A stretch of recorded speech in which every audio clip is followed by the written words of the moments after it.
আজি আমি এই কবিৰালীত আমাৰ BPF দলৰ পৰা প্ৰায় 100 জনৰ ওপৰত আমি UPPL দলত আহি যোগদান কৰিছোঁ। মই ওদালগুৰি জিলা কমিটি ইউথ BPFৰ প্ৰেচিডেণ্ট হিচাপে আছিলোঁ। মোৰ লগত মোৰ ভাইচ প্ৰেচিডেণ্ট আছে, মেম্বাৰসকল আছে। তাৰ বাদে আমাৰ পেৰেণ্টছ বডিৰ BPFৰ পেৰেণ্টছ বডিৰ বহুতখিনি সদস্য আমাৰ লগত যোগদান কৰিছে। যোৱা 15 বছৰে আমি বহু আশা আৰু প্ৰত্যাশাৰে আমি BPF দল কৰিছিলোঁ আৰু আমি এই অঞ্চলৰ সাৰ্বজনীন উন্নয়নৰ কাৰণে যথেষ্ট আশা কৰিছিলোঁ, কিন্তু দেখিলোঁ সকলোবোৰ মিছা। খালি আশা দিয়েই গোটেইখিনি মানে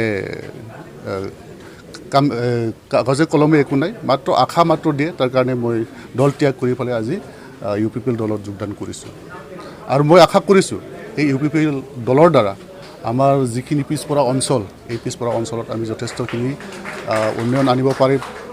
কিয়নো BTR চুক্তিত আমি যিখিনি দফা পাইছোঁ, সেইখিনি দফা যদি কাগজে কলমে সঁচা অৰ্থত যদি সম্পাদিত হয়, তেনেহ'লে আমাৰ এই পিছপৰা অঞ্চলটো যথেষ্ট উন্নতি হ'ব।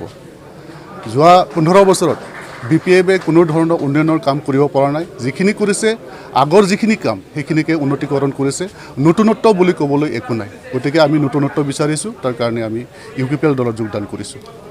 কেণ্ডিডেট বিষয়ে কি ক'ব? কেণ্ডিডেটজন ভাল। আমি তেওঁক এজন ছিগনেটাৰিজ হিচাপে আমাৰ অঞ্চলত যদি তেখেতক আমি জয়যুক্ত কৰাব পাৰোঁ, তেন্তে আমি নিশ্চয় আমাৰ অঞ্চলটো যথেষ্টখিনি আগুৱাই নিয়াত আমি সহায় কৰিব পাৰিম। আৰু বিশেষকৈ আমি বিচাৰিছোঁ আমাৰ যিখিনি BTR চুক্তিত যিখিনি দফা আছে, সেই দফাখিনি যদি সঁচা অৰ্থত সম্পাদন কৰিব লাগে, তেনেহ'লে যিসকলে এই BTR চুক্তিটো কৰিছে তেওঁলোককে আমি পাৱাৰত আনিব লাগিব। তেওঁলোকৰ দ্বাৰাহে আমাৰ যিটো BTR চুক্তি, সেই BTR চুক্তিটো সম্পাদন হ'ব। Thank you. মই বিশেষকৈ ওদালগুৰি জিলাত 8খন পোৱাৰ আশা কৰিছোঁ। UPPLৰ সভাপতি এজন ডাইনামিক লিডাৰশ্বিপ ল'ব পৰা এজন নেতা, গতিকে তেখেতৰ পৰা আমি যথেষ্ট আশা কৰিব পাৰোঁ। Thank U.